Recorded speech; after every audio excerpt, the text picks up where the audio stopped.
ng magkakabandang sina Daniel, Japs, Jason, Carl, Gian, o mas kilala sa tawag na The Ones.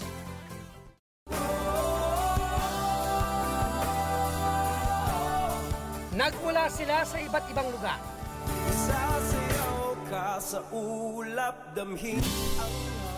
Pero pinagbuklod-buklod ang pagmamahal sa musika. Sa mga kinapangarap namin gawin every time we have free time is to go on a road trip.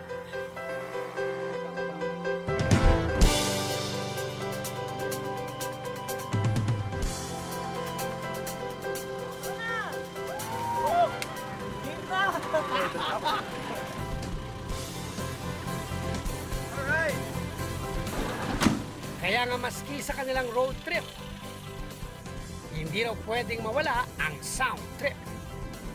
Pampa good vibes. Yung mga songs na pinapakinggan namin pag summer, usually mga pop, EDM, Atin ng Mundo. Mag-isa at walang makasama, nag-aabang kung sino man ang kakausap, nagtatanong kung bakit nga ba nandito. Paglingon, ikaw agad ang nakita, di maiwasan na ikaw ay titigan, nag-iisip kung paano lalapit sa'yo. At syempre, ang susi raw sa isang unforgettable road trip, dapat daw lahat game. Dapat kaya may nakatulog sa biyahe. Ayun, pinaglalaroan namin, binibidyohan. Nung pagdating namin sa beach, naghabulan kami at naiwan siya. So inantay namin siya. Hindi na malayan, bigla na lang nagkatabi at nagtawanan sa isang iglap na kayayaan.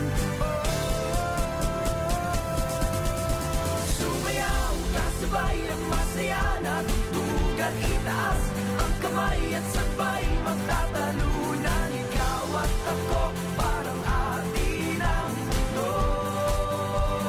Atin ang mundo.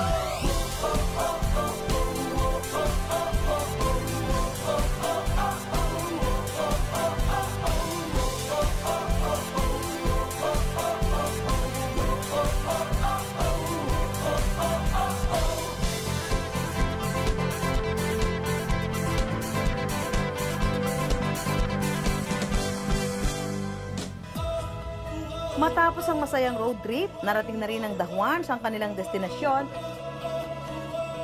ang Anilao, Batangas. Dinarayo ang lugar na ito bilang isa sa mga sikat na dive spots, hindi lang sa Pilipinas, kundi maging sa ibang bansa. Pero may isang klase ng water activity na dito lang din daw matatagpuan. Dito sa Sicilian Reef and Dive Resort, mayroon silang tinatawag na manta ray diving. Ang The Ones agad lumusong sa dagat para subukan ang manta ray diving.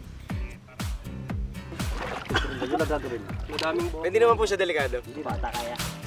Si Daniel, na siyang pinakamakulit kanina sa biyahe, tila biglang nanahimik sa kaba. Simula po kasi nung bata ako, hindi po ako naturuan mag-swimming. So, never po ako nag-swimming at nag-beach. Ngayon ko lang po ito ginawa dito sa road trip. So, tingnan po natin kung kaya ko. Si Carl naman, game na game at nagpresenta pang mag-video sa kanyang mga kabanda. Maglalakas loob ako ngayon pumunta sa malalim na tubig para kabuhan ng material para sa I Wonder. Ang matapang na nagpresentang mauna, si Giad. Dito, hihilahin ka ng jet ski habang nakakapit sa tinatawag namang dive wing at nakadapa sa tubig. Mistulang pagi o manta ray lang ang peg. Originate talaga is more of sa isang bansa na Hawaii. Yung mga Hawaiiano pag nag-ano kasi parang small piece ng board. So pag mag-spear sila, hapatak sila sa boat nila. Mas madali sila lumulubog. Matapos ang manta ray diving activity, sunod naman nilang sinubukan ang tinatawag na sea scooter na karaniwang ginagamit ng mga diver. Ang manta ray diving maaari masubukan sa halagang 500 pesos kada 15 minuto.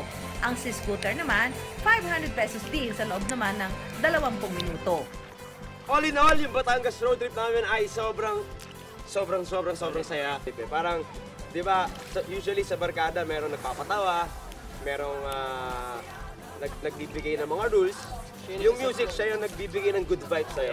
Yes, that's right! Nagsiset ng mood. Ayun, tama yung sabi mo, Jason. Yung music nagsiset ng mood. Atin ang mundo.